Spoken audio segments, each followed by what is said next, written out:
Ram hello ठीक.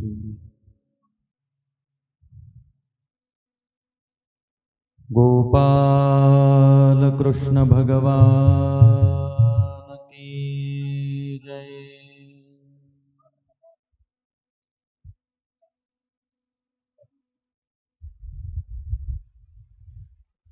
श्री शुकदेव भगवान की जय.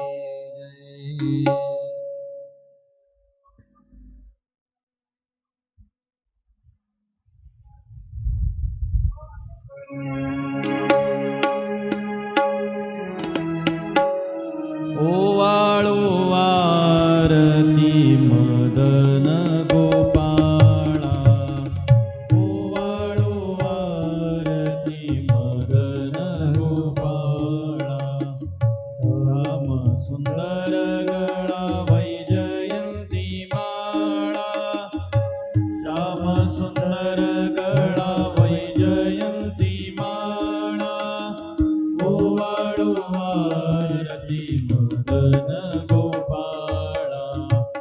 ओवाळो आरती मदन गोपाळा. ओवाळो आरती मदन गोपाळा.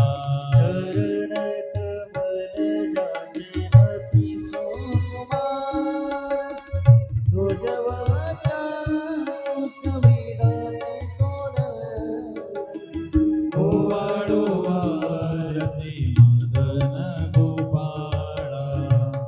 ओवाळो आरती मदन गोपाळा. ओवाळो आरती मदन गोपाळा. नवमी कमल जाचे ब्रह्मयाचे. हृदयी पदक शोभी श्रीवत्सला. ओवाळो आरती मदन गोपाळा.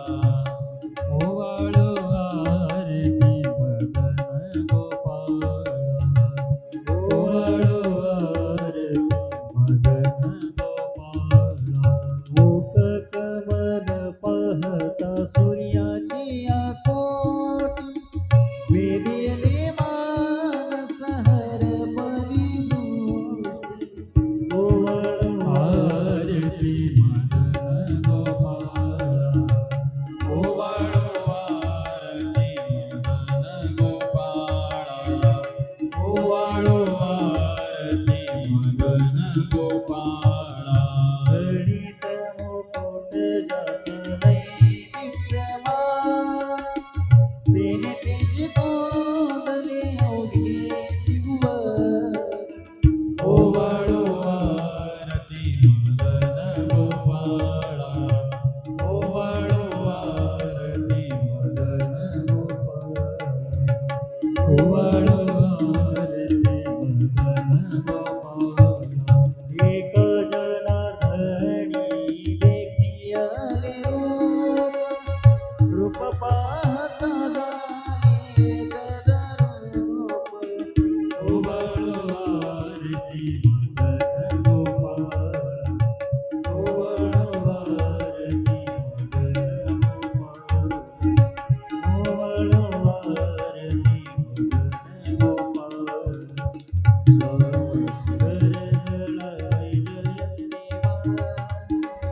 श्याम सुंदर गळा वैजयंती माळा. ओवाळो आरती मदन गोपाळा. ओवाळो आरती मदन गोपाळा. ओवाळो आरती मदन गोपाळा.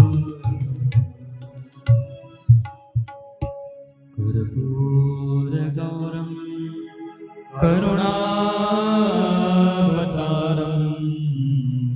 संसारसारं भुजगेन्द्रहारं सदा वसन्तं हृदयारविन्दे. भवं भवानि सहितं नमामि. गोपाल कृष्ण भगवान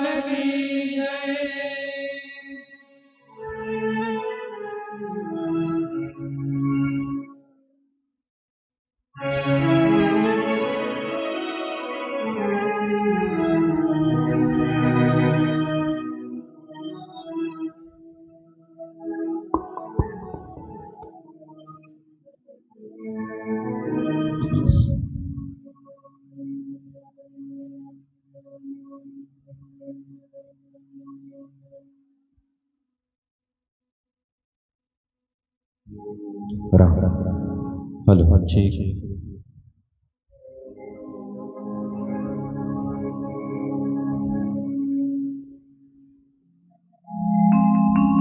हरि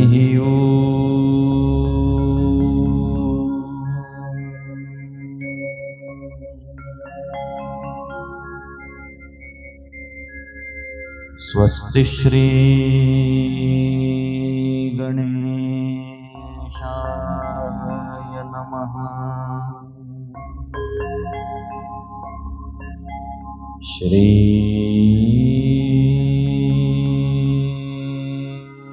सरस्वत्यै नमः। श्री गुरुचरणकमलेभ्यो नमः।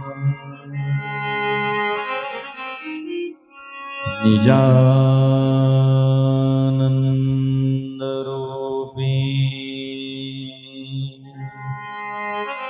जरी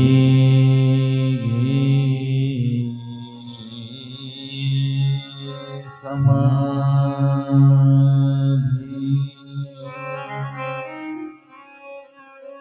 जनांजी निवारे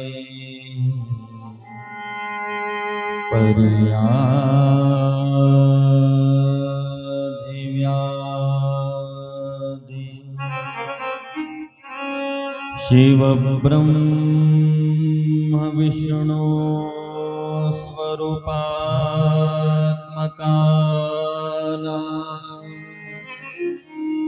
नमस्कार माझा सद्गुरु बाळकृष्ण प्रभूला श्रूयतां देवदेवेश नारायण जगत्पते त्वदीयनामधानेन कथयिष्ये शुभकथा। नारायण विधियादिनाथ बाळकृष्ण जय सद्गुरुनाथ श्रोता भक्ता श्री पांडुरंग हरी वासुदेव हरी पांडुरंग हरी वासुदेव हरी पांडुरंग हरी वासुदेव हरी। ओम नमो ज्ञानेश्वरा करुणाकरा दयाळा तुमचा अनुग्रह लाभलो पावन झालो चराचरी जयांचे केलिया स्मरण होय सकळ विद्यांचे अधिकरण तेची वंदू श्री चरण श्री गुरूंची ते नमस्कारोनी आता ओ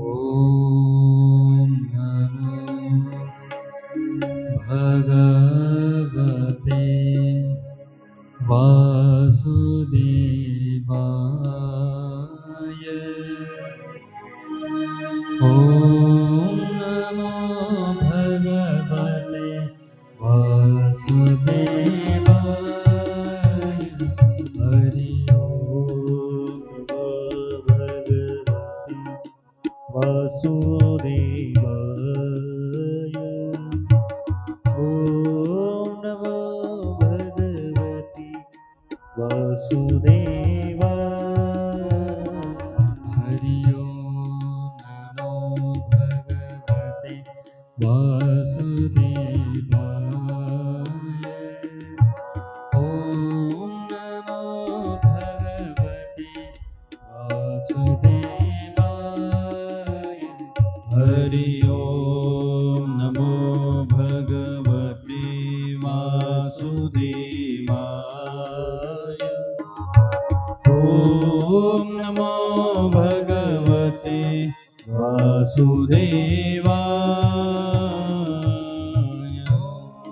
वासुदेवाय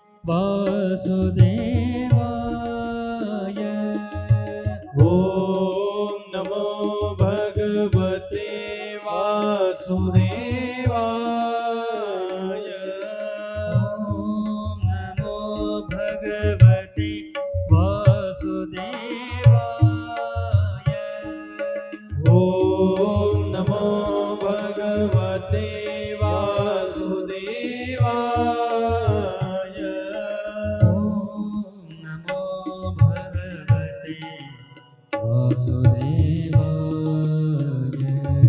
ओम नमो भगवते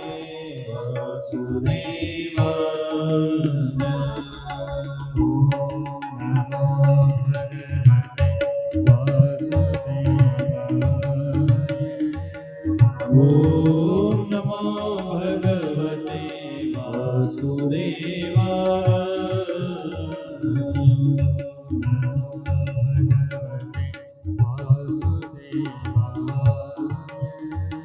ओम नमो भगवते वासुदेवाय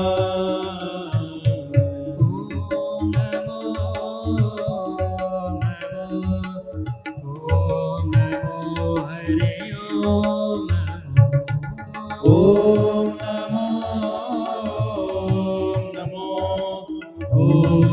नमो भगवते वासुदेवाय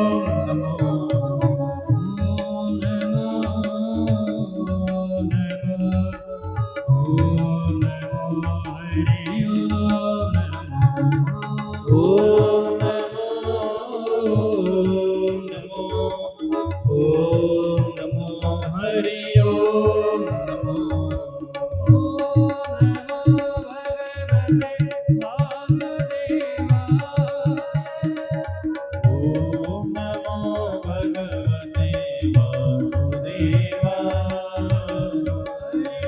नमो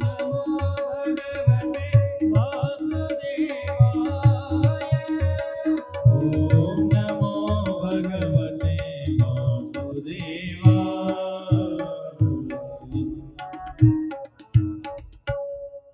ओम नमो भगवते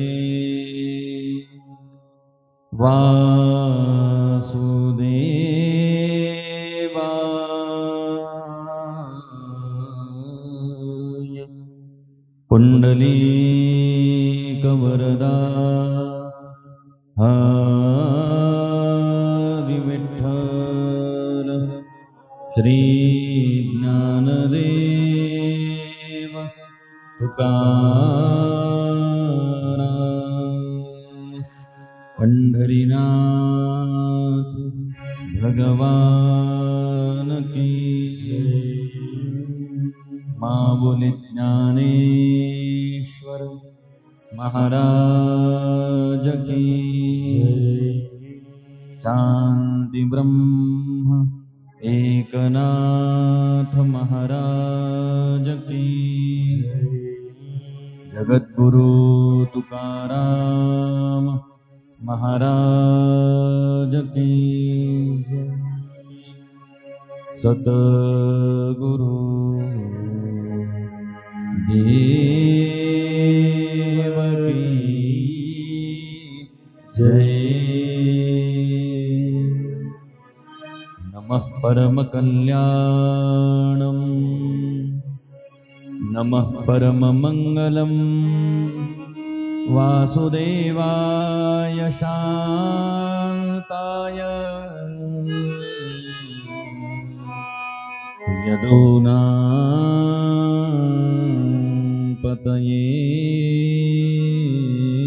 नमः। वसुदेवसुतं देवं कंसचाणूरमर्दनं देवकी परमानन्दं कृष्णं वन्दे जगद्गुरुम्। कृष्णाय वासुदेवाय हरये परमात्मने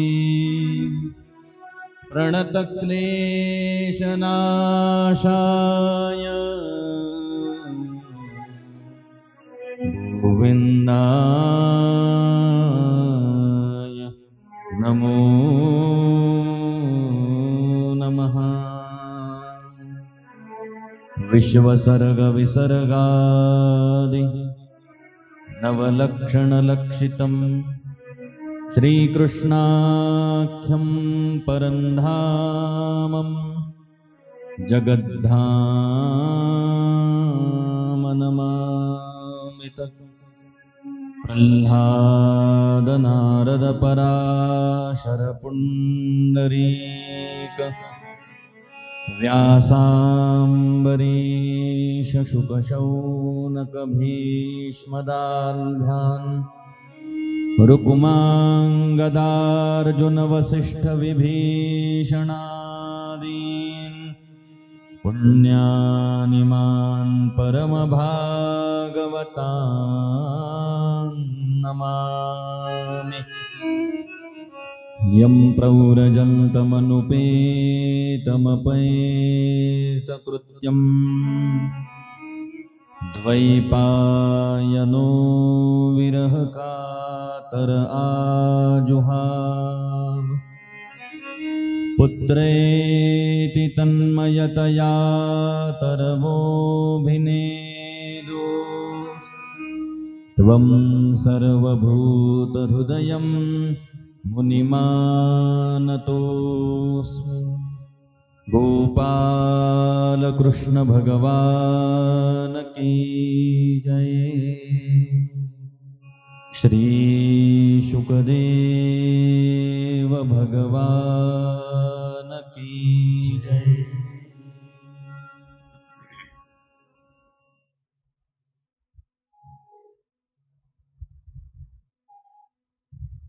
सच्चिदानंद स्वरूप अनंत ब्रह्मांड नायक भगवान गोपाल कृष्णांची परम पवित्र कथा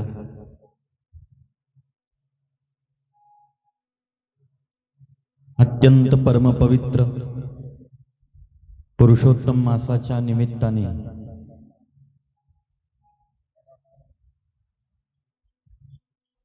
कालपासून आपण सारे भक्त या ठिकाणी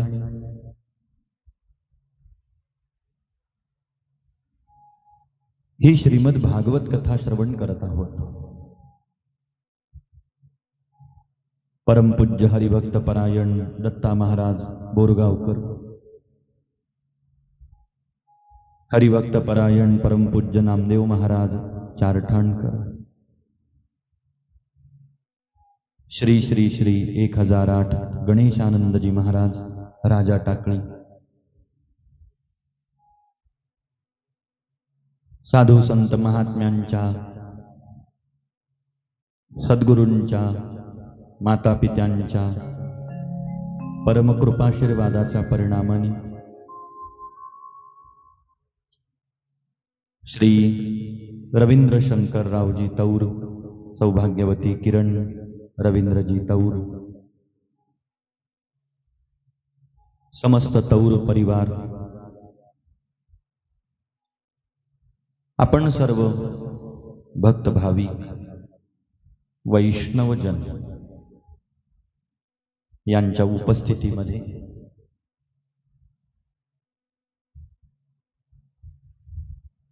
या पवित्र पुरुषोत्तम मासामध्ये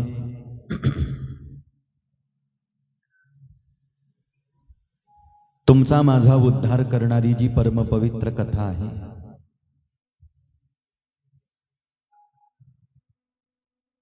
त्या कथेचं श्रवण आपण करत आहोत.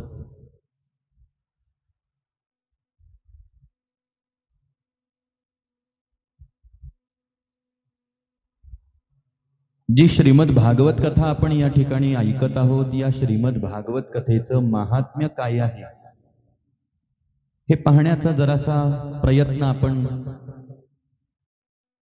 कालच्या सत्रामध्ये या ठिकाणी केला. बरेच भक्त काल उपस्थित होते, काही भक्त आज नव्याने या ठिकाणी उपस्थित झालेले आहेत. काल झालेल्या हरिकथेमध्ये नैमिषारण्यामध्ये सूतजी महाराज आणि शौनकांची भेट झालेली आहे. शौनकांनी सूतजी महाराजांना प्रार्थना केलेली आहे की जी आमचं अज्ञान दूर करणारी असेल अशी कथा आम्हाला सांगा. जी कथा ऐकल्याने आमची भक्ती, आमचं ज्ञान, आमचं वैराग्य वाढेल अशी कथा तुम्ही आम्हाला सांगा.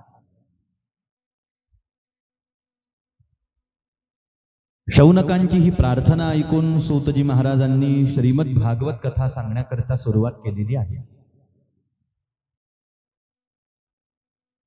जी श्रीमद भागवत कथा सनत कुमार नारदजी महाराजांना सांगत आहेत. नारदांनी वृंदावनामध्ये भक्ती मातेला पाहिलं आणि भक्ती मातेच्या पायाजवळ वृद्ध होऊन पडलेल्या तिच्या ज्ञान आणि वैराग्य नावाच्या 2 मुलांना पाहिलं. म्हातारे होऊन पडलेल्या ज्ञान वैराग्यांना तरुण करण्यासाठी नारदजी महाराजांनी प्रयत्न सुरू केले. वेद वेदांत घोषैश्च गीता पाठैर मुहुर्मुहुः. पुष्कळ प्रयत्न नारदजी महाराजांनी ज्ञानवैराग्यांना तरुण करण्यासाठी केले, परंतु ज्ञानवैराग्य तरुण झाले नाहीत. आणि मग आकाशवाणीनं नारदजी महाराजांना आज्ञा केली की नारदा, तू सत्कर्म कर.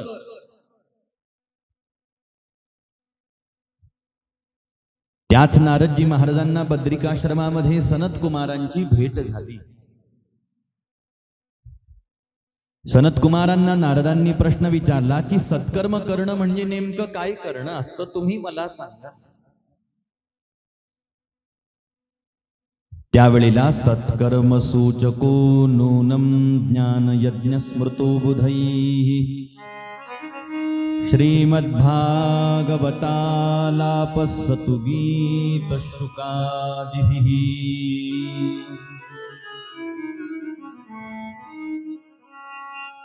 कलियुगामध्ये श्रीमद भागवत कथेचं आयोजन नियोजन करणं म्हणजे सत्कर्म करणं आहे. श्रीमद भागवत कथा आपल्या मुखाने गायन करणं म्हणजे सत्कर्म करणं आहे. श्रीमद भागवत कथा आपल्या कानाने ऐकणं म्हणजे सत्कर्म करणं आहे. आणि ज्या ठिकाणी भागवतासारखी कथा चालू असते तिथं आपल्या सामर्थ्यानुसार, आपल्या शक्तीनुसार सहकार्य करणं म्हणजे सत्कर्म करणं आहे.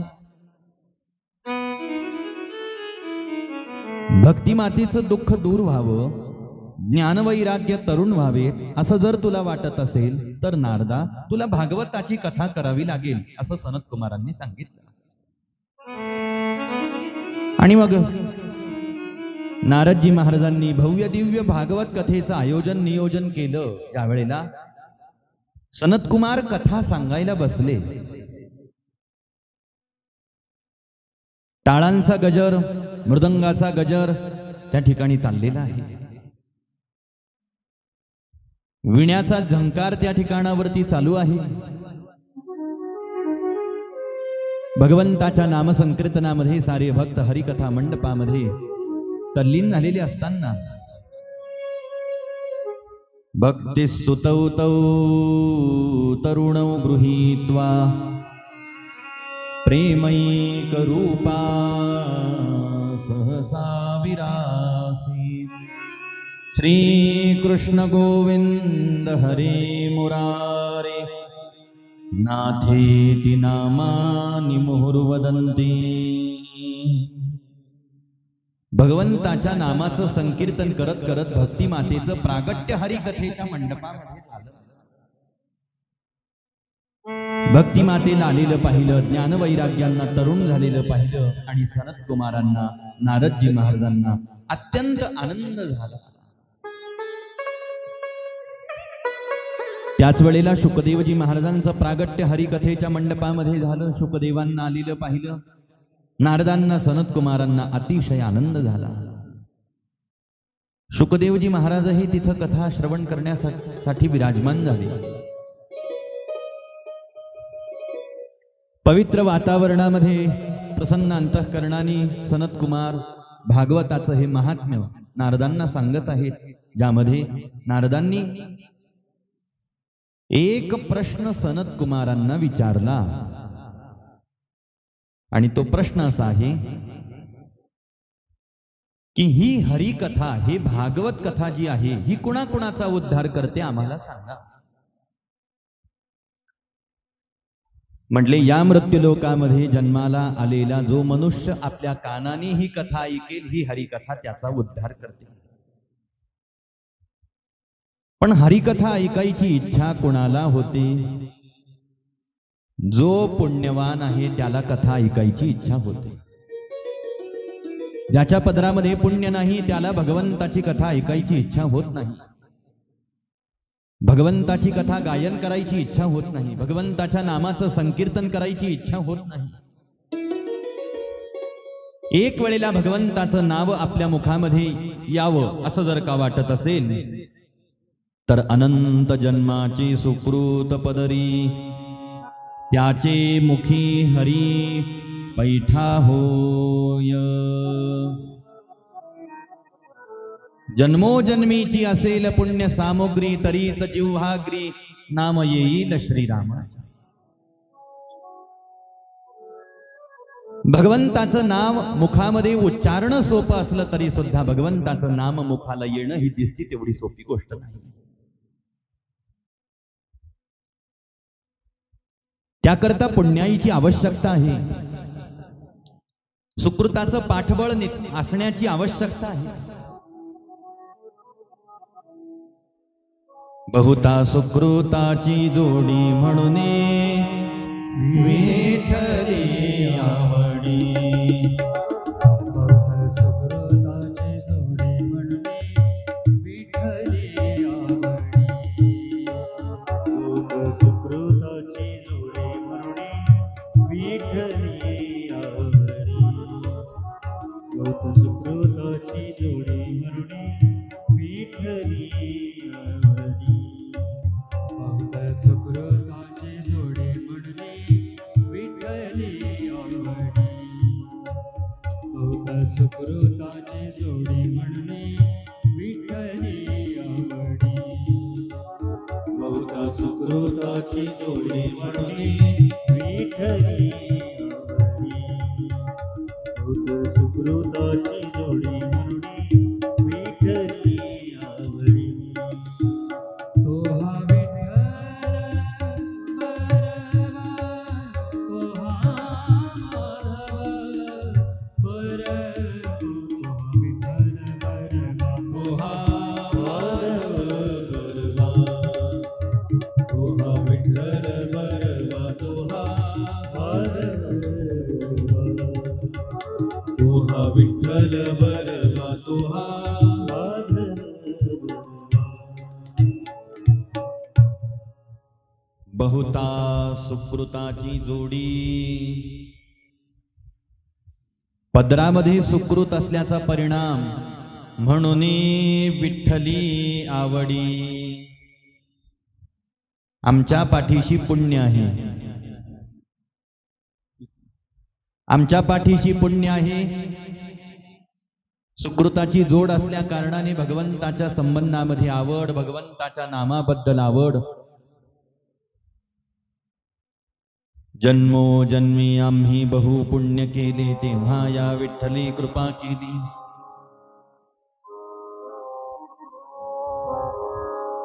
म्हणून पुण्य पाहिजे. जन्मांतरे भवेत् पुण्यम तदा भागवतं लभे. सनत कुमार म्हणतात, नारदा, ज्याच्या जवळ पुण्य आहे तो पुण्यवान भाविक जीव भगवंताची कथा ऐकायची इच्छा होते आणि तो कथा ऐकायला येतो. म्हटले मग याचा अर्थ असा आहे की ज्याच्या जो पापी आहे त्याला कथा ऐकायची इच्छा होत नाही. इच्छाच झाली नाही तर तो कथेच्या मंडपात येईल का? नाही. मग जर एखादा जीव कथेच्या मंडपामध्ये आला नाही, कथा ऐकायची इच्छा त्याची झाली नाही, तर मग त्याचा उद्धार कसा होईल? नारदजी महाराज म्हणतात, मला पुण्यवानाच्या उद्धाराची चिंता नाही, मला चिंता आहे पाप्याच्या उद्धाराची. या मृत्यूलोकातले पापी उद्धरून गेले पाहिजे. आणि मग सनत कुमार म्हणतात, नारदा, अरे तुला पाप्यांची चिंता करायची आवश्यकता नाही. एखादा महापापी असा असेल जो जिवंत असताना जरी भगवंताची कथा त्याने ऐकली नाही तरी सुद्धा मृत्यू झाल्यानंतर का होईना त्याला देवाची कथा ऐकायची इच्छा जर का झाली आणि त्याने देवाची कथा मृत्यूनंतर जरी ऐकली तरी कथा त्याचा उद्धार करते. गोपाल कृष्ण भगवान की जय. पूर्व कालावधीमध्ये तुंगभद्रा तटे पूर्व मभूत्पत्तनमुत्तमं यत्र वर्णा स्वधर्मेण सत्य सत्कर्म तत्पराः.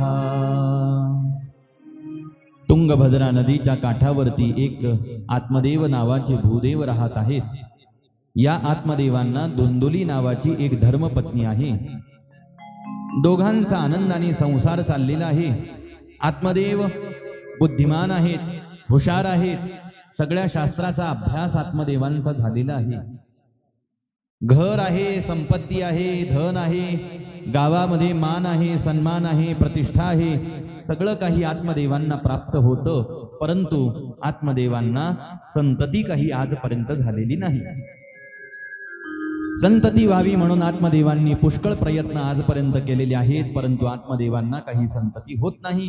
हे आत्मदेवांच्या लक्षात आलं आणि सगळे प्रयत्न करून आत्मदेव एक दिवस थकून गेले आणि आत्मदेवांच्या मनामध्ये त्रागा उत्पन्न झाला. एवढे सारे प्रयत्न करून सुद्धा जर का मला संतती होत नसेल तर माझं जीवन व्यर्थ आहे असा विचार केला आणि आत्महत्या करायच्या विचाराने आत्मदेव घराच्या बाहेर पडले. आत्महत्या करण्यासाठी ज्या वेळेला रस्त्याने चालायला लागले, एका साधू महाराजांचं लक्ष आत्मदेवांवरती गेलं. साधू महाराजांनी आवाज दिला, आत्मदेवा. आत्मदेव जागेवरती थांबले. साधू महाराज जवळ येऊन पोहोचले आणि प्रश्न विचारला, आत्मदेवा कुठं निघालास?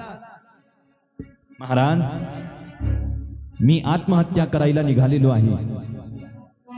आत्मदेवा, असं कोणतं संकट तुझ्या जीवनामध्ये आलेलं आहे की आज तुला आत्महत्या करायचा विचार मनामध्ये आलेला आहे, मला सांग.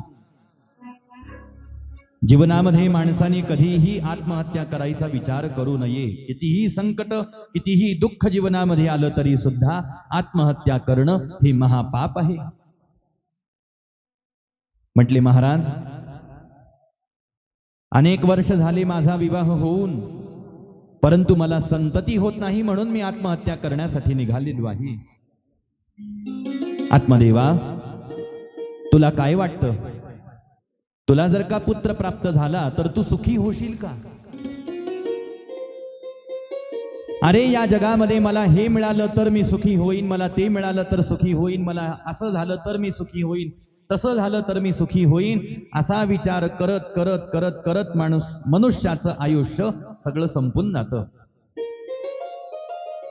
सारं जीवन प्रापंचिक सांसारिक सुखाच्या पाठीमागं पळण्यामध्ये आपलं निघून जातं, परंतु सुखाचा आपल्याला पत्ता सुद्धा मिळत नाही. मृत्यूपर्यंत जीवाला सुखाची प्राप्ती होत नाही. दुःख बांधवडी आहे हा संसार, सुखाचा विचार नाही कोठे. मग सामान्य मनुष्य असेल त्यालाच दुःख आहे, ज्याच्याजवळ धन नाही तोच दुःखी आहे, असा जरी आपण विचार केला तरी सुद्धा असं नाही. इथं प्रत्येक मनुष्याच्या जीवनामध्ये दुःख आहे महाराज. दुःखाचे प्रकार वेगवेगळे आहेत, पण इथं दुःखी सगळे आहेत. नचेंद्रस्य सुखम किंचिन न सुखम चक्रवर्तिनः सुखमस्ति विरक्तस्य मुनेरेकांत जीविनः. मग सुख कशात आहे? तर भगवंताचं भजन करण्यामध्ये सुख आहे. भगवंताची भक्ती करण्यामध्ये जीवनात सुख आहे. सर्व सुखाची आशा जन्मला, सुखाची आशा जन्मला, क्षण एक मुक्तीसाठी यत्न नाही केला, क्षण एक मुक्तीसाठी यत्न नाही केला. हिंडता दिशाशीन पावला, हिंडता दिशाशीन पावला. माया वेष्टीला जीव माझा, माया वेष्टीला जीव माझा. माझे स्वहित नेरती कोणी, माझे स्वहित नेरती कोणी, माझे स्वहित नेरती कोणी. सारा जन्म सुखाच्या अपेक्षेमध्ये गेलेला आहे. आणि तुम्ही मी सारे माणसं मला सुख मिळावं म्हणून आपण सारं आयुष्य अशाच प्रकारे खर्च करतो, परंतु जीवाला सुखाची प्राप्ती होत नाही. म्हणून आत्मदेवा, तुझ्या मनामध्ये असलेला तू पुत्राचा मोह सोडून दे. मनामध्ये जी आसक्ती असते, मग ती धनाविषयी असो, ती धर्मपत्नीविषयी असो, ती पतिराजांविषयी असो, ती घराच्या संबंधामध्ये असो, ती पुत्राच्या संबंधामध्ये असो, कशाच्याही संबंधामध्ये का असेना, मनामध्ये असलेली आसक्ती हीच मनुष्याच्या दुःखाला कारण ठरते. म्हणून आत्मदेवा, तू तुझ्या मनामध्ये असलेल्या पुत्रमोहाचा त्याग करून टाक. अरे सुतः कस्य धनम कस्य स्नेहवान ज्वलते निशम. कशाचं धन, कशाचा पुत्र, कशाचं घर, कशाची धर्मपत्नी, कशाचा पती म्हटले, हे सगळं माझं आहे, मला ते प्रिय आहे. ही तुझी ममता तुझ्या दुःखाला कारण आहे. हा तुझा मोह तुझ्या दुःखाला कारण आहे. आत्मदेवा, तुला जर का सुखी व्हायचं असेल तर ह्या साऱ्या गोष्टी मिळवल्याने मी सुखी होईल हा तुझा भ्रम आहे. तो भ्रम तू सोडून टाक. हा काय आहे? जीवाचा भ्रम आहे. पण आपण भ्रमामध्ये आहोत हे आपल्याला कळतं का? आपल्याला कळत नाही. आत्मदेवांना जसे कोणीतरी साधू भेटले तसे कोणीतरी साधू आपल्याला भेटले पाहिजे. माया विघ्ने भ्रमला खरे, माया विघ्ने भ्रमला खरे, माया विघ्ने भ्रमला खरे, माया विघ्ने भ्रमला खरे.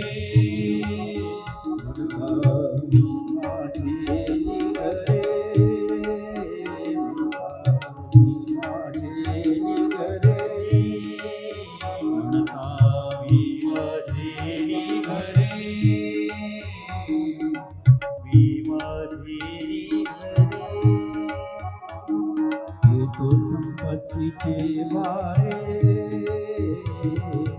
तू संपत्तीचे वारे, तू संपत्तीचे वारे,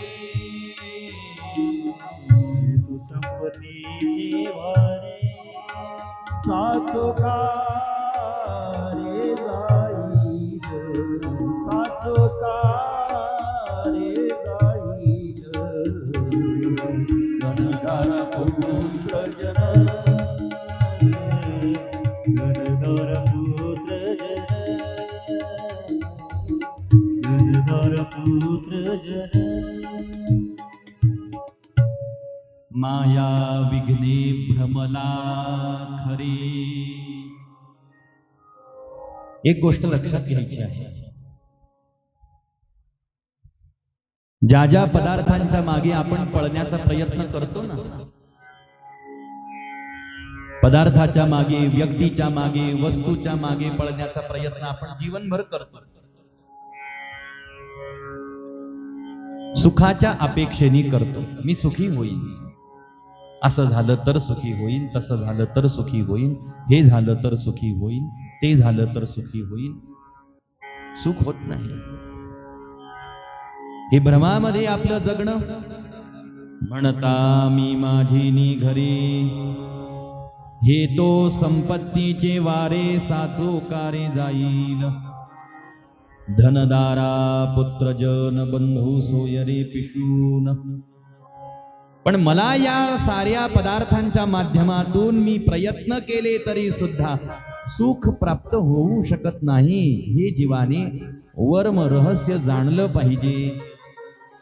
आणि हे जाणून काय केलं पाहिजे तर या मिथ्या, माईक, नाशिवंत, अशाश्वत आणि दुःखमय प्रापंचिक वस्तूच्या पदार्थाच्या पाठीमागे पळणं सोडून भगवंताची शरणागती केली पाहिजे. सर्व मिथ्या हे जाणून शरण रिघा देवासी, असा उपदेश साधू संत तुम्हाला मला करत आहेत. करायचं काय आहे हे कळालं पाहिजे. आपल्याला करायचं काय आहे जीवनामध्ये हेच आपल्याला कळत नाही, म्हणून आपली ही अवस्था आहे, आपली ही दशा आहे. परंतु सत्संग, परंतु हरिकथेसारखं माध्यम, श्रीमद भागवतासारखा ग्रंथ तुम्हाला मला हेच मार्गदर्शन करतो आहे महाराज. मग भागवत असेल, रामायण असेल, भगवद्गीता असेल, ज्ञानेश्वरी असेल, गाथा असेल, हरिपाठ असेल, हे सगळे ग्रंथ आपल्याला काय सांगत आहेत. आपण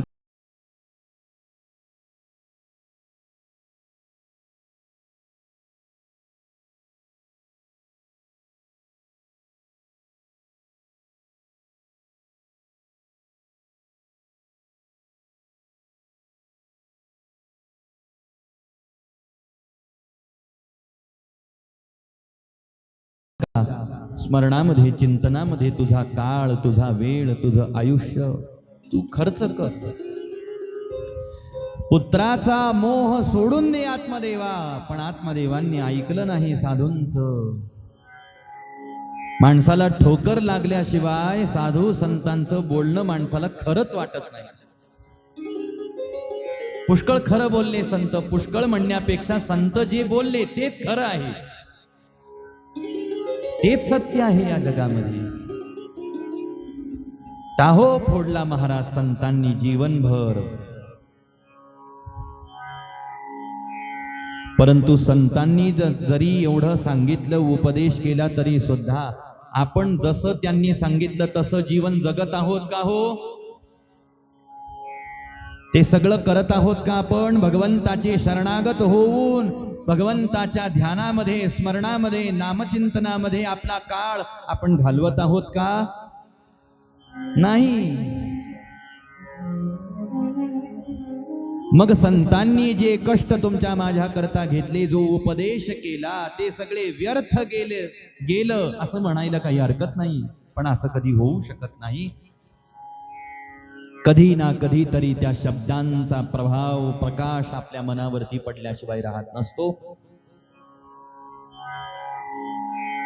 जीवाचा स्वभाव असा आहे की या माणसाला, या जीवाला जोपर्यंत जीवनामध्ये ठोकर लागत नाही तोपर्यंत हा जागेवरती येत नाही. त्याच्याशिवाय त्याला संतांचं बोलणं खरं वाटत नाही, पटत नाही. आत्मदेवांचं तसंच झालं. म्हटले महाराज, देवाची शरणागती केली पाहिजे, देवाचं भजन केलं पाहिजे, आपलं आयुष्य भक्तीमध्ये आपण खर्च केलं पाहिजे, व्यतीत केलं पाहिजे, ते मला सांगू नका. तुम्हाला मला जर पुत्र देता येत असेल तर मला पुत्र द्या, नसता माझा रस्ता मोकळा करा. आजही माणसं कुठं अडून बसलेत.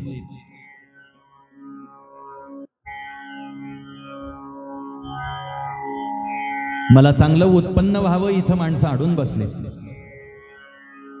पुष्कळ धन मिळावं मला इथं माणसं अडकून बसले.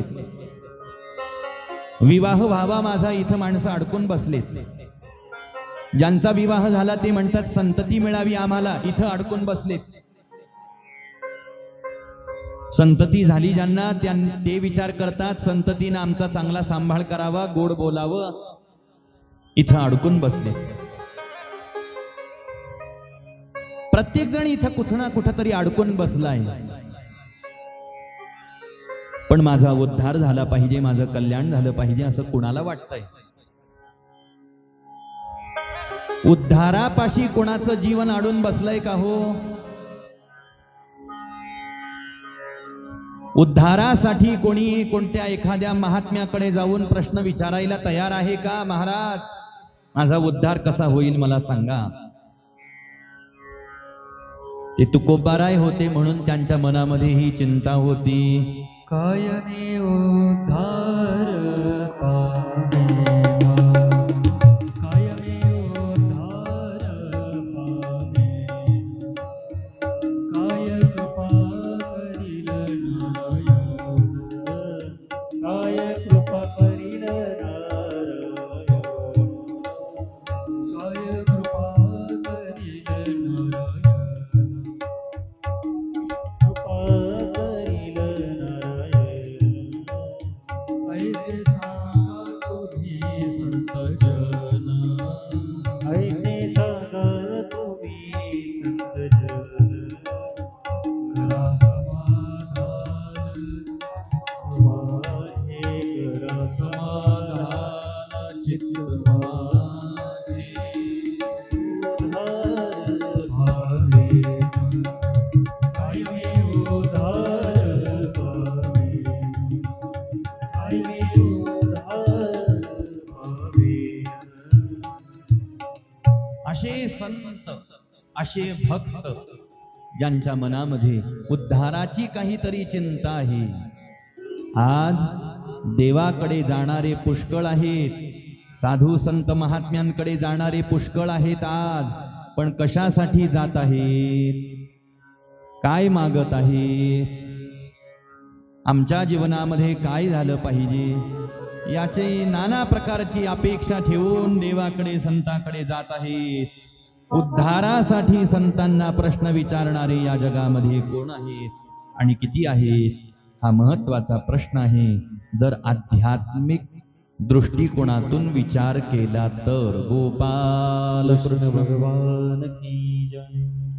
साधू महाराजांना प्रार्थना केली, मला पुत्र देता येत असेल तर मला पुत्र द्या, नसता माझा रस्ता मोकळा करा.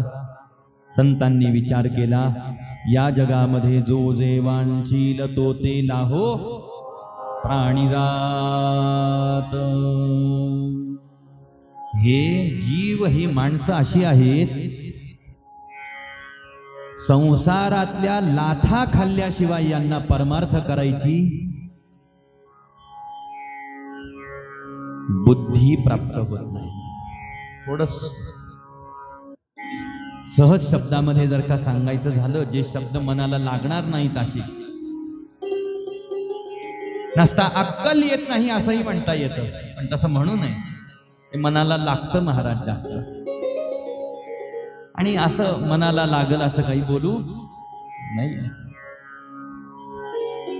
निदान माझ्यासारख्यानी तरी. म्हणून पहा, ह्या माणसाला, ह्या जीवाला संसारातल्या प्रपंचातल्या ठोकरा खाण्याची सवय आहे आणि त्याच्यासाठी आपण तयार आहोत. आपण लाख कष्ट सहन करू, पण संसार प्रपंच सोडून हरिभजन करायला आपण तयार होणार नाही. माऊली हरिपाठामध्ये आपल्याला म्हणतात, सायास करीसी प्रपंच दिननिशी, हरीसी न भजसी कवण्या गुणे. कष्ट करायला आपण सगळे तयार आहोत, पण कष्ट करायची तयारी आपली कुठं आहे? प्रपंचामध्ये आहे, संसारामध्ये आहे. परमार्थामध्ये भक्तीसाठी कष्ट करायची आपली तयारी आहे का? हा ज्याचा त्यांनी स्वतःला प्रश्न विचारायचा. देवासाठी कष्ट करायची माझी तयारी आहे असं ज्याला उत्तर मिळालं त्यांनी देवासाठी कष्ट करायचे म्हणा. त्या कष्टाचं फळ भगवंताची कृपा त्याच्या पदरामध्ये पडत असते. आणि प्रपंचामध्ये कष्ट केल्याने काय फळ प्राप्त होतं? नाही. इथं प्रपंचामध्ये कितीही कष्ट करा, काहीच फळ, एक फळ सुद्धा प्राप्त होत नाही. कारण ह्या संसार रूपी वृक्षाला फळच लागत नाही आणि फुलही लागत नाही. ज्ञानोबाराय ज्ञानेश्वरीमध्ये वर्णन करतात की इया फळना चुंबिता फुलना तुरंबिता, जे काही पंडुसुता तो रुखची हा. संसार वृक्ष कसा आहे? ज्ञानोबारायांनी किती सुंदर शब्दामध्ये आपल्याला सांगितलं. हा संसार रूपी वृक्ष असा आहे, हा दिसायला पुष्कळ भरभरलेला दिसेल, भरभराटीचा चाललेला दिसेल, पण याला फूल नाही,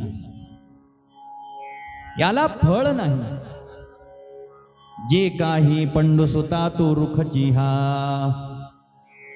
म्हणून प्रपंचाने माझ्या मनाचं समाधान होईल असा विचार करून जीवन जगणारे कोट्यावधी जन्माला आले, जगले, मरण पावले, पण त्यांच्या पदरामध्ये काही पडलं नाही. रिकामे आले, रिकामे राहिले, रिकामे मेले. असे तर या मृत्यूलोकामध्ये किती एकते जन्मले आणि मेले.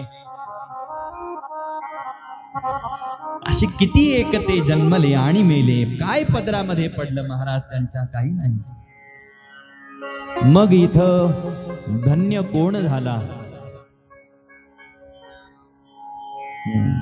जो भगवंताच्या भक्तीमध्ये न्हाला तो धन्य झाला महाराज. धन्य जगी तो हरी रंगिनाचे, धन्य जगी तोची एक हरी रंगिनाचे, धन्य जगी तोची एक हरी रंगिनाचे, धन्य जगी तोची एक हरी रंगिनाचे, धन्य जगी तोची एक हरी रंगिनाचे, धन्य जगी तोची एक हरी रंगिनाचे, धन्य जगी तोची एक हरी रंगिनाचे, धन्य जगी तोची एक हरी रंगिनाचे. राम कृष्ण गोविंद, राम कृष्ण वासुदेव, सदा सुदेवाचे. राम कृष्ण वासुदेव, सदा सुदेवाचे. धन्य जगी तोची एक हरी रंगिनाचे, धन्य जगी तोची एक हरी रंगिनाचे, धन्य जगी तोची एक हरी रंगिनाचे.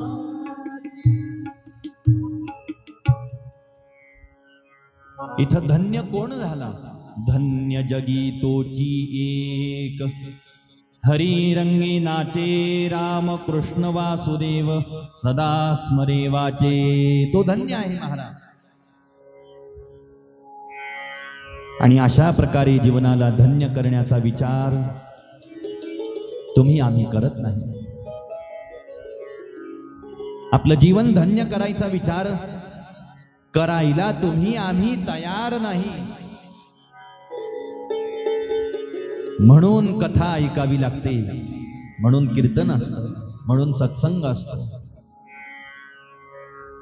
साधूंनी विचार केला, आत्मदेवाला पुत्र पाहिजे. मी याला सांगतोय, आत्मदेवा पुत्र मागू नको बाबा, त्याच्यापेक्षा देवाचं भजन कर. असं जर एखाद्या साधूनं एखाद्या माणसाला सांगितलं ना, ते म्हणतील याचा अर्थ असा आहे की साधू महाराज तुमच्याकडे कोणतीच सिद्धी नाही, तुम्हाला मला पुत्र देता येत नाही, म्हणून तुम्ही मला दुसरं तत्वज्ञान सांगत आहात.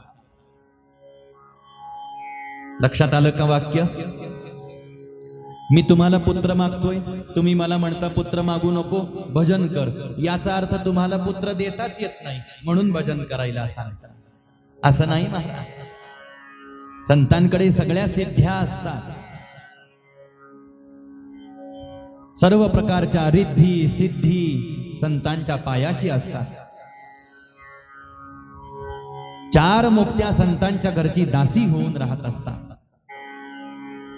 संतांकडे सिद्धीला कमतरता नाही, पण संतांना असं वाटतं जीवानी ह्या सगळ्या पदार्थाच्या गोष्टीच्या वस्तूच्या विषयाच्या पाठीमागं पळू नये. जीवानी माणसांनी काय करावं? भगवंताचं भजन करून आत्मकल्याण करून घ्यावं असं संतांना वाटतं. आणि आत्मदेव म्हणायला लागले, नाही महाराज तुम्ही मला पुत्र द्या. मग साधूंनी विचार केला, जाऊ द्या आपण याला एक फळ देऊन टाकू, याला पुत्र होईल, या असा पुत्र होईल की या पुत्रामुळेच याचं कल्याण होऊन जाईल, असा सद्गुणी पुत्र याला होईल. फळ दिलं, सांगितलं हे फळ तुझ्या धर्मपत्नीला खाऊ घाल. आत्मदेव घरी आले, धुंदुलीला ते फळ दिलं, सांगितलं हे फळ जर का तू खाल्लं धुंदुली तर तुला बाळ होईल. ठीक आहे म्हटले, मी हे फळ खायला तयार आहे, पण थोड्या वेळाने मी खाते, लगेच काही खाणार नाही. ठीक आहे म्हटले, तुला जेव्हा खायचं तेव्हा खा, पण हे फळ तू खा. आत्मदेव निघून गेले. धुंदुलीनं ते फळ फळीवरती ठेवलं, पण खाल्लं काही नाही. ज्या वेळेला धुंदुलीची बहीण धुंदुलीच्या घरी आली, दोघी जणी गप्पा गोष्टी करायला लागल्या. धुंदुलीच्या बहिणीनं तिला प्रश्न विचारला, धुंदुली फळीवरती ठेवलेलं ते फळ कशाचं आहे, कशासाठी ठेवलेलं आहे मला सांग. तिनं सगळं सांगितलं. आज माझे पतिराज आत्महत्या करायला गेले होते, रस्त्यामध्ये साधूंची भेट त्यांना झाली, संतांनी हे फळ त्यांना दिलं. हे फळ जर का मी खाल्लं तर मला बाळ होईल असं संतांनी सांगितलेलं आहे, साधूंनी सांगितलेलं आहे. म्हटले मग धुंदुली तू हे फळ खाल्लं नाही का? म्हटले नाही. का नाही खाल्लं? अगं हे फळ जर का मी खाल्लं तर मला बाळ होईल म्हणून नाही खाल्लं. म्हटले मग याचा अर्थ असा आहे की धुंदुली तुला बाळ नको आहे का? अगं मला बाळ पाहिजे आहे, पण मला बाळांपणाच्या यातना सहन करायच्या नाही. त्या बाळाला जन्म देता देता जर माझा मृत्यू झाला, मला मरण आलं तर मी काय करू? नाही बाई, मला अजून पुष्कळ जगायचं आहे.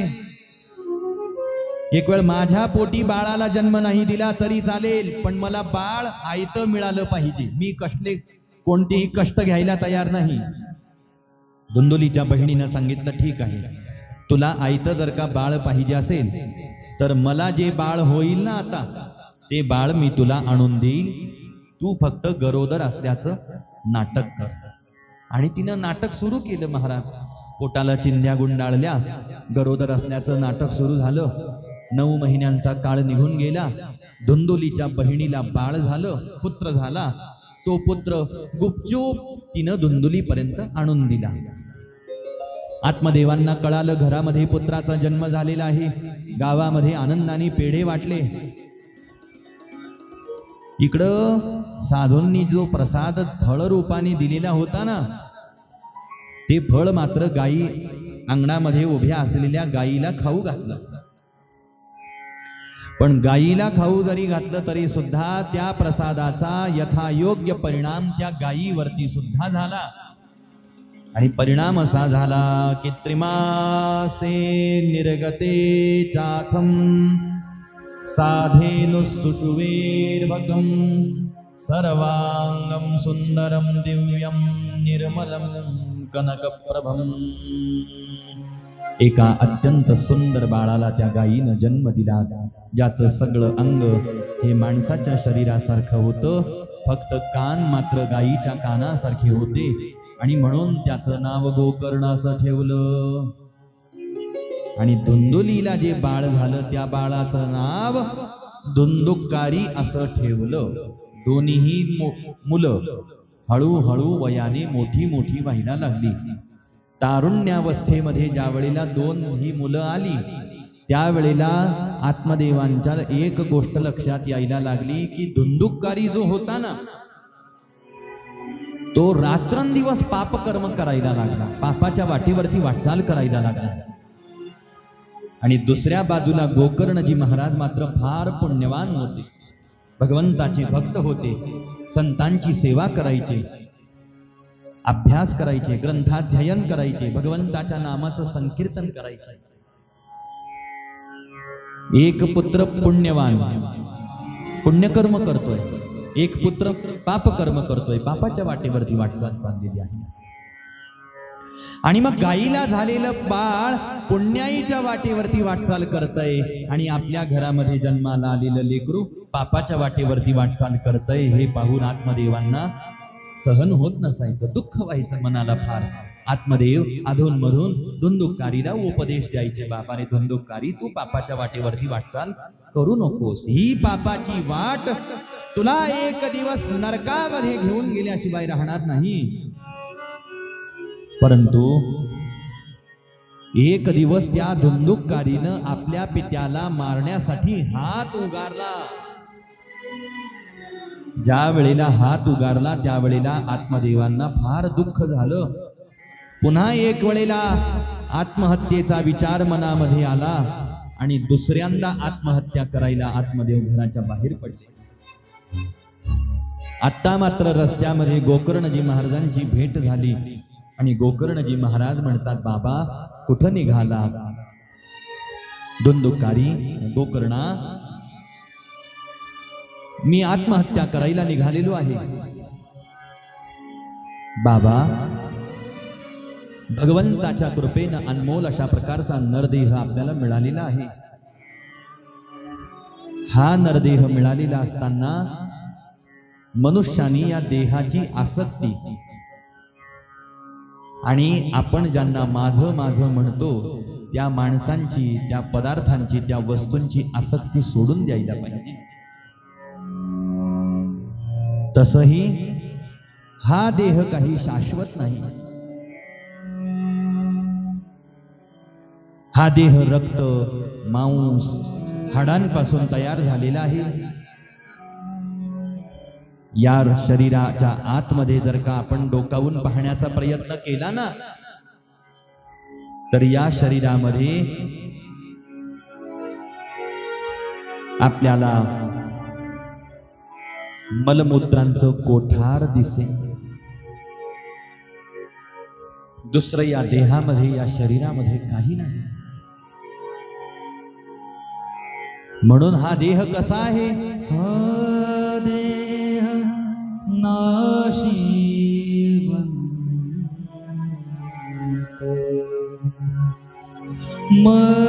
मलमूत्राचा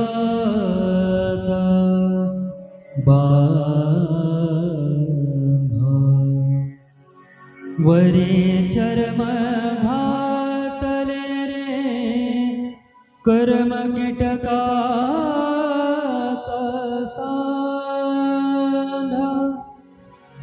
रवरव दुर्गंधी अमंगळचा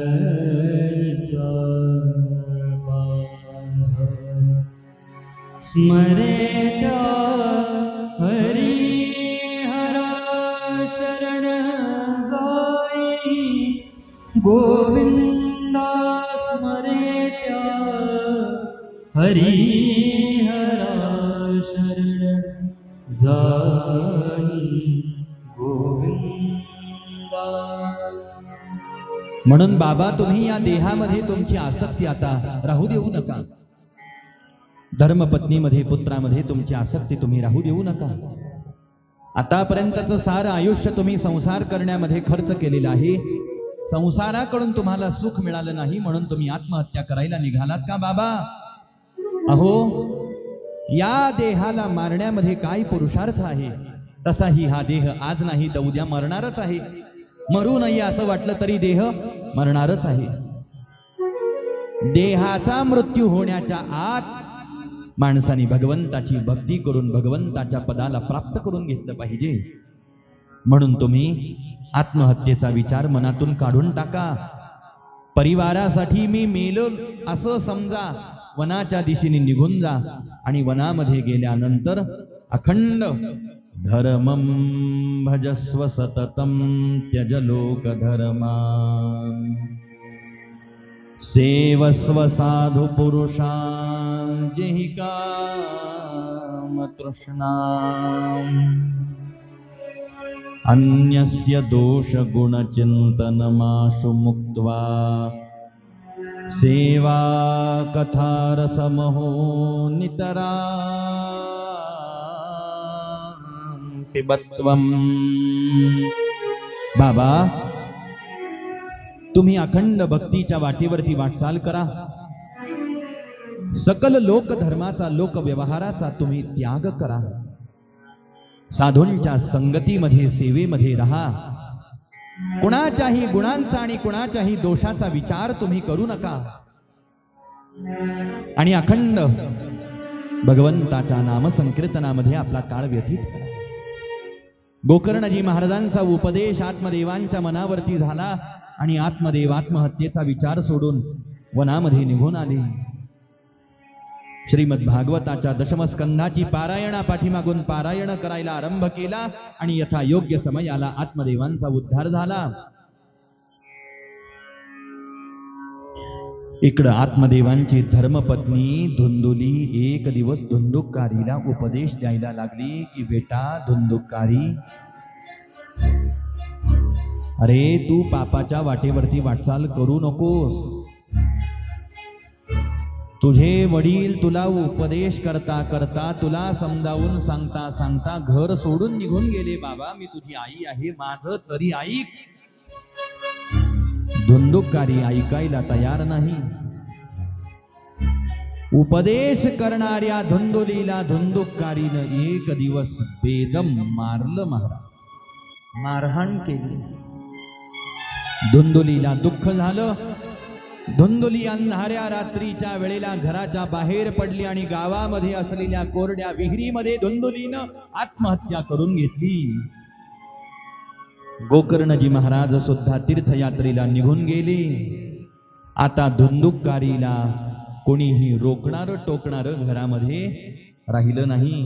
परिवाराचं भय राहिलं नाही, धर्माचं भय राहिलं नाही, समाजाचं भय राहिलं नाही. आणि हा धुंदुकारी 5 वेश्यांच्या नादाला लागला. वेश्यांना खुश करण्यासाठी आपल्या घरामधलं सारं धन धुंदुकारीनं खर्च करून टाकलं आणि एक दिवस राजाच्या घरी चोरी केली आणि ते सगळं धन त्या वेश्यांच्या पायावरती आणून टाकलं. त्या वेश्यांनी विचार केला, अरे राजाचे शिपाई एक ना एक दिवस याला पकडल्याशिवाय राहणार नाही. हा पकडला गेला तर चालेल, पण आपण पकडले गेलो नाही पाहिजे. आपल्या जवळ आलेला हा मुद्देमाल पुन्हा राजाकडे जाता कामा नये. राजाचे शिपाई याचा पाठलाग करून आपल्यापर्यंत यायच्या आत आपण याला मारून टाकू असा विचार केला आणि त्याचे हात पाय बांधून टाकले आणि त्याला ठार मारण्याचे प्रयत्न त्या 5 वेश्यांचे सुरू झाले. सहजासहजी मरत नाही हे त्या वेश्यांच्या लक्षात आलं. चुलीमध्ये जळणारी लाकडं त्याच्या तोंडामध्ये कोंबून कोंबून धुंदुकारीची हत्या त्या 5 वेश्यांनी केली. इकडं गोकर्णजी महाराज तीर्थयात्रा करता करता गयेला येऊन पोहोचले. गयेला आलेली असताना गावामधला एक भाविक भेटला आणि त्या भाविकांनी ही सगळी गोष्ट गोकर्णजी महाराजांना सांगितली. गोकर्णजी महाराजांनी विचार केला, आपण गयेसारख्या क्षेत्रावरती आहोत, इथं आपल्या पितरांच्या प्रित्यर्थ जर का आपण श्राद्ध कर्म केलं, पिंडदान केलं तर त्यांना मुक्ती प्राप्त होते. आपण धुंदुककारीच्या कल्याणासाठी इथं श्राद्ध करावं असा विचार केला. गोकर्णजी महाराजांनी तिथं श्राद्ध कर्म केलं. आपली तीर्थयात्रा संपवून गोकर्णजी महाराज आपल्या गावी आले. रात्रीच्या वेळेला अंगणामध्ये बाज टाकली आणि बाजेवरती पहुडले, विश्रांती घ्यायला लागले. पडता क्षणी गाढ झोप गोकर्णजी महाराजांना लागली. मध्यरात्रीचा समय उलटून गेलेला होता आणि रातकिडे किरकिर करत आहेत. सगळीकडे शांतता पसरलेली असताना गोकर्णजी महाराजांच्या कानावरती अचानक एक आवाज आला, गोकर्णा मला वाचव, गोकर्णा मला वाचव. गोकर्णजी महाराज आपल्या बाजेवरती उठून बसले. आजूबाजूला पाहायला लागले, कोणी मला आवाज दिलेला आहे, पण कुठं कोणीच गोकर्णजी महाराजांना दिसत नाही. अधून मधून नाना प्रकारचे भयानक रूप दिसायला लागले. गोकर्णजी महाराजांनी प्रश्न विचारला, कोण आहेस तू, कोण आहेस तू? गोकर्णा, मी आत्मदेवांचा पुत्र होतो, माझं नाव धुंदुककारी असं होतं, मी तुझा भाऊ आहे. धुंदुककारी, कोणत्या योनीची प्राप्ती झाली रे तुला? गोकर्णा, मला प्रेत योनीची प्राप्ती झालेली आहे. तू माझ्यावरती कृपा कर आणि लवकरात लवकर तू मला या प्रेत योनीमधून मुक्त कर. धुंदुककारी, तुझ्या उद्धारासाठी मी गयेला असताना श्राद्ध केलेलं आहे, तुझा उद्धार झाला नाही का? गोकर्णा, माझ्या उद्धारासाठी असे 100 श्राद्ध केले तरी सुद्धा माझा उद्धार होणार नाही. माझ्या उद्धारासाठी तुला विशेष काहीतरी अनुष्ठान करावं लागेल. ठीक आहे म्हटले धुंदुककारी, तुझ्या उद्धारासाठी मला काय करता येईल ते मी तुला सांगेन, आता मला विश्रांती घेऊ दे. गोकर्णजी महाराजांनी विश्रांती घेतली. पहाट झाली. पहाटे पहाटे उठले. नदीमध्ये स्नान केलेलं आहे. सूर्यनारायणांना अर्घ्य प्रदान केलं आणि हात जोडून प्रश्न विचारला, हे सूर्यनारायणा, आपण समस्त जगताचे साक्षी आहात. प्रेत योनीमध्ये गेलेल्या धुंदुककारीचा उद्धार कसा होईल तुम्ही मला कृपा करून सांगा. आणि सूर्यनारायणांनी गोकर्णजी महाराजांना उत्तर दिलं, गोकर्णा, प्रेत योनीमध्ये गेलेल्या धुंदुककारीचा उद्धार व्हावा असं वाटत असेल तर तू गावामध्ये श्रीमद भागवत कथा कर. सूर्यनारायणांनी आज्ञा केली. आषाढ महिना चाललेला होता. गोकर्णजी महाराजांनी आपल्या गावामध्ये भव्य दिव्य आयोजन केलेलं आहे श्रीमद भागवत कथेचं. स्वतः व्यासपीठावरती भागवत कथा सांगायला बसले. सारे भक्त गावातले कथा ऐकायला आलेले आहेत. आणि ज्या वेळेला कथेला आरंभ झाला त्या कथेच्या मंडपामध्ये एक वेळूचं झाड होतं. त्या वेळूच्या झाडामध्ये तो धुंदुककारीचा जीव येऊन बसला. पहिल्या दिवशीची कथा संपली त्यावेळेला एक कांड भंग पावलं. दुसऱ्या दिवशी दुसरं कांड भंग पावलं. तिसऱ्या दिवशी तिसरं कांड, चौथ्या दिवशी चौथं कांड, पाचव्या दिवशी पाचवं कांड, सहाव्या दिवशी सहावं, सातव्या दिवशी सातवं कांड त्या वेळूचं भंग पावल्या बरोबर त्या वेळूमधून एक दिव्य देह धारण केलेला पुरुष प्रगट झाला आणि त्यांनी व्यासपीठाला, ग्रंथराजाला, गोकर्णजी महाराजांना नमस्कार केला. हा पुत्र, हा दिव्य पुरुष दुसरा तिसरा कोणी नसून प्रेत योनीमध्ये, पिशाच योनीमध्ये गेलेला धुंदुककारीच आहे. परंतु 7 दिवस भागवत कथा श्रवण केल्याचा परिणाम असा झाला की वैकुंठामधून विमान दाखल झालं. विष्णुदूतांनी धुंदुककारीला विमानामध्ये बसवलं आणि विमान वैकुंठाच्या दिशेनं निघालेलं असताना गोकर्णजी महाराजांनी विष्णुदूतांना प्रश्न विचारला. म्हटले, महाराज, 7 दिवस मी कथा गायन केली, सगळ्या भाविकांनी ऐकली, मग तुम्ही एकट्या धुंदुककारीचा का उद्धार करत आहात, मला सांगा. विष्णुदूतांनी उत्तर दिलं. म्हटले, गोकर्णजी महाराज, 7 दिवस तुम्ही कथा गायन केली यामध्ये शंका नाही. साऱ्या गावातल्या माणसांनी कथा श्रवण केली याच्यामध्ये जराशीही शंका नाही. पण आम्ही एकट्या धुंदुककारीचा उद्धार करत आहोत, याला एक कारण आहे. जशी कथा धुंदुककारीनं ऐकली तशी तुम्ही गायन केली नाही आणि बाकीच्यांनी ऐकली नाही. म्हटले, कशी कथा गायन करायला पाहिजे आणि कशी कथा श्रवण करायला पाहिजे. त्यावेळेला विष्णुदूतांनी उत्तर दिलं, कथा गात असताना आणि कथा ऐकत असताना ऐकणाऱ्याच्या मनामध्ये उद्धाराची तळमळ पाहिजे. गोपाल कृष्ण भगवान की जय. कथा ऐकत असताना मनामध्ये काय पाहिजे? उद्धार व्हावा माझा, अशी तीव्र तळमळ आपली असली पाहिजे. जर मनामध्ये उद्धाराची तळमळ नसेल तर आपला उद्धार होऊ शकत नाही, होऊ शकणार नाही.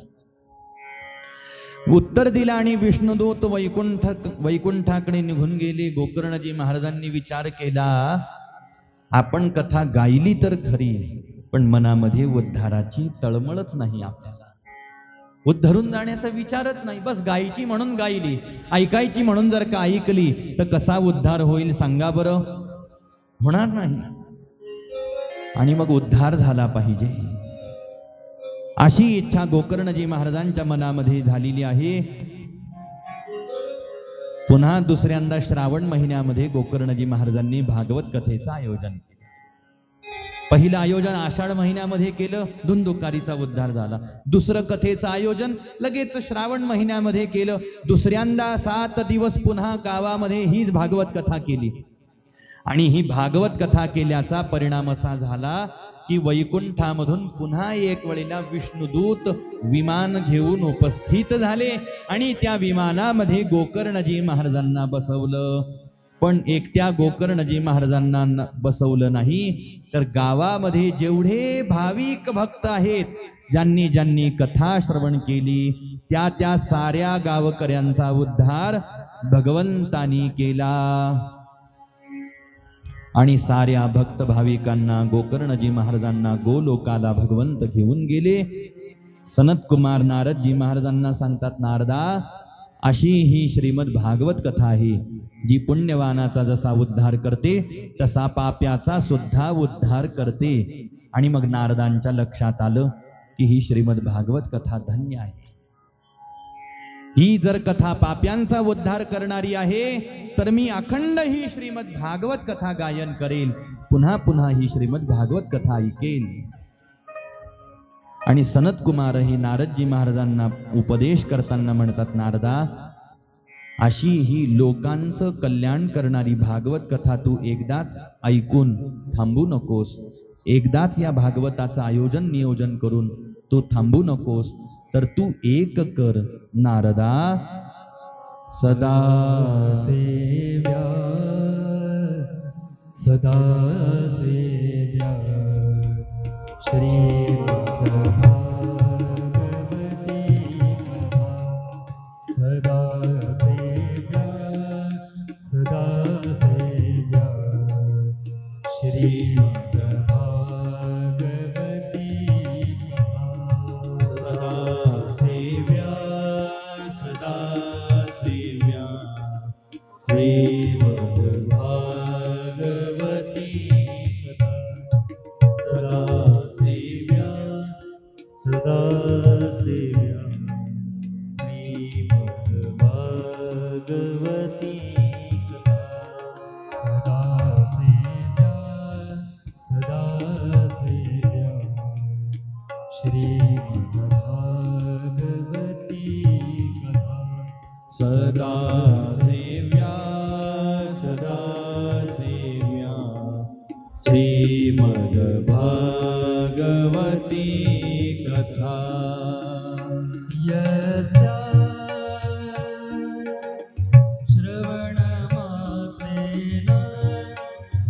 चित्तं समाश्रये सदा सेव्या सदा सेव्या श्रीमद्भागवती कथा सदा सेव्या सदा सेव्या श्रीमद्भागवती कथा श्रीमद्भागवती कथा श्रीमद्भागवती कथा सदा सेव्या सदा सेव्या श्रीमद्भागवती कथा सतत सतत भागवतासारखी कथा ऐकत राहावी. सतत सतत अर्थात पुन्हा पुन्हा सतत सतत श्रीमद भागवत कथा जर का ऐकत आपण राहिलो तर काय होईल. यस्या श्रवणमात्रेण हरिश्चित्तं समाश्रये. अखंड भगवंताची ही पवित्र कथा ऐकणाऱ्याच्या हृदयामध्ये भगवंत राहायला येतात आणि ज्याच्या हृदयामध्ये भगवंत आले, भगवंत आल्याचा परिणाम काय होतो. त्याची सरली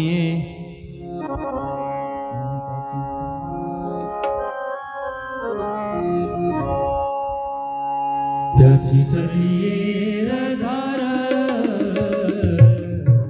त्याची सरली रझार त्याची सरली रझार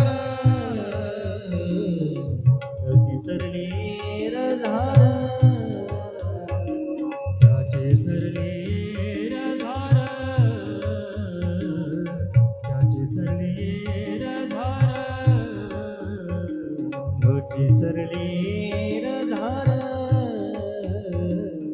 त्याची सरली रझार झाला सुफल व्यापार झाला सुफल व्यापार व्यापार त्याची सरली रझार त्याची सरली रझार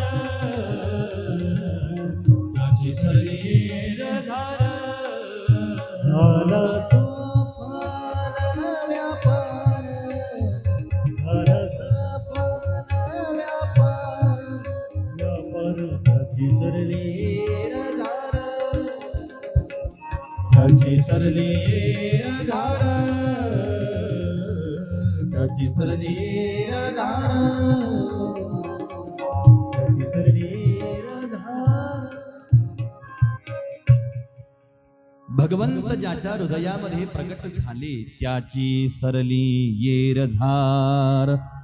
झाला सुफल व्यापार. तो या जन्म मृत्यूच्या चक्रामधून सुटून जातो, मुक्त होतो महाराज, त्याचा उद्धार होतो. यालाच कल्याण होणे असं म्हणतात. गोपाल कृष्ण भगवान की जय. पण हे सगळं होण्यासाठी अगोदर भगवंताची ही कथा आपल्या श्रवणामध्ये आली पाहिजे आणि म्हणून साऱ्या जीवांच्या श्रवणामध्ये ही कथा यावी असं सनत कुमारांचा प्रयत्न, असा नारदांचा प्रयत्न, असा वेदव्यासजी महाराजांचा प्रयत्न आहे. म्हणून जीवाने नाही कोणतं साधन आपल्याला करता आलं, नाही कोणतं अनुष्ठान आपल्याला करता आलं, तरी 7 दिवस भगवंताची कथा आनंदाने फक्त आपल्या कानाने ऐकावी. सहजासहजी कल्याण आहे महाराज.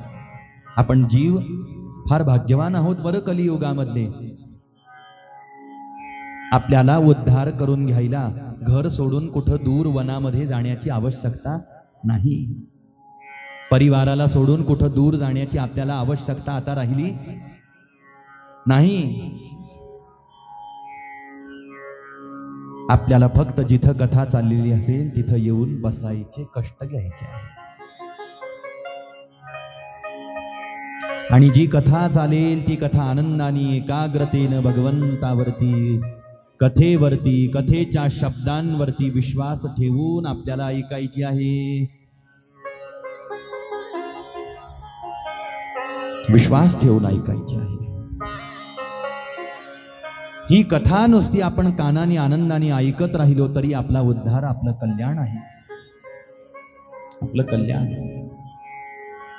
म्हणून तर कथेविषयी संतांचा फार मोठा आदर आहे. कथेविषयी संतांची फार मोठी श्रद्धा आहे. कथा गाण्याविषयी आणि कथा ऐकण्याविषयी म्हणूनच संतांचा आग्रह आहे.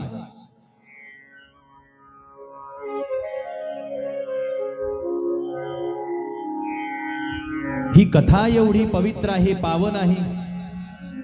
ही कथा जिथं चाललेली असते तिथं स्वतः भगवंत उभे असतात, उपस्थित असतात. नाहं वसामि वैकुंठे योगिनां हृदयेन च मद्भक्ता यत्र गायन्ति तत्र तिष्ठामि नारद. तो मी वैकुंठी नसे, एक वेळ भानुबिंबीही न दिसे. वरी योगियांची मानसे उमरडोनी जाय. मी एखाद्या वेळेला वैकुंठामध्ये नसेल, सूर्यबिंबामध्ये सुद्धा एखाद्या वेळेला माझं दर्शन, माझी भेट तुम्हाला होणार नाही. योग्यांच्या ध्यानामध्ये सुद्धा एखाद्या वेळेला मी जाणार नाही. पण एक ठिकाण असं आहे जिथं मी कायम उभा आहे. परी तयापासी पांडवा, मी हरपला गिवसावा. जेथ नाम घोष बरवा करीती ते माझ. नारदाने उभा तेथे, नारदाने उभा तेथे, नारदाने उभा तेथे, नारदाने उभा तेथे, नारदाने उभा तेथे, नारदाने उभा तेथे, नारदाने उभा तेथे, नारदाने उभा तेथे. माझे भक्त गाती जेथे, माझे भक्त गाती जेथे, माझे भक्त गाती जेथे, नारदाने उभा तेथे, नारदाने उभा तेथे, नारदाने उभा तेथे. माझे भक्त गाती जेथे, माझे भक्त गाती जेथे, माझे भक्त गाती जेथे, नारदाने उभा तेथे, नारदाने उभा तेथे, नारदाने उभा तेथे. आणि म्हणून अशा भागवत कथेचा आश्रय तुम्हाला मला घ्यायला याकरता सांगितलेला आहे. म्हणून आपण आता पाहतो श्रीमद भागवत कथा सर्वत्र चाललेली आहे आणि साऱ्या जीवांनी पुन्हा पुन्हा या भागवत कथेचा आश्रय घेतला पाहिजे. नारदांच्या लक्षात आलं की कलियुगामध्ये भागवताशिवाय दुसरे उद्धार करणारी कोणती कथा नाही, दुसरं कोणतं अनुष्ठान नाही. आणि मग नारदजी महाराजांनी सनत कुमारांना पुढचा प्रश्न विचारला, या श्रीमद भागवत कथेचे विधी आणि नियम मला सांगा. सनत कुमारांनी भागवताचे सर्व विधी आणि नियम नारदजी महाराजांना समजावून सांगितले आणि महात्म्याच्या या 6 अध्यायांना या ठिकाणी पूर्णविराम दिला. इथून पुढं आता भागवताच्या प्रथम स्कंधापासूनची कथा आरंभ होते आहे, ज्यामध्ये सूतजी महाराजांना शौनकांनी एक पहिला प्रश्न विचारलेला आहे, तो असा की जी श्रीमद भागवत कथा, जो श्रीमद भागवत ग्रंथ वेदव्यासजी महाराजांनी लिहिलेला आहे, हा ग्रंथ लिहिण्याच्या पाठीमागं काय कारण घडलं आम्हाला सांगा. कुठं लिहिला हा ग्रंथ, कधी लिहिला हा ग्रंथ, आम्हाला कथाभाग वर्णन करून सांगा. तो कथाभाग कसा सांगतात त्या अगोदर आपण एक 10 ते 15 मिनिटाची विश्रांती या ठिकाणावरती सारेजण घेऊ. गोपाल कृष्ण भगवान. पाण्याची व्यवस्था या ठिकाणावरती केलेली आहे. भाविकांना विनंती आहे, पाणी वगैरे पिऊन पुन्हा एक वेळेला चहाचा प्रसाद या ठिकाणावरती उपलब्ध झालेला आहे मुख्य यजमानांच्या वतीनं. तो प्रसाद आपण घ्यावा. पुन्हा एक वेळेला आपण कथेला आरंभ करू.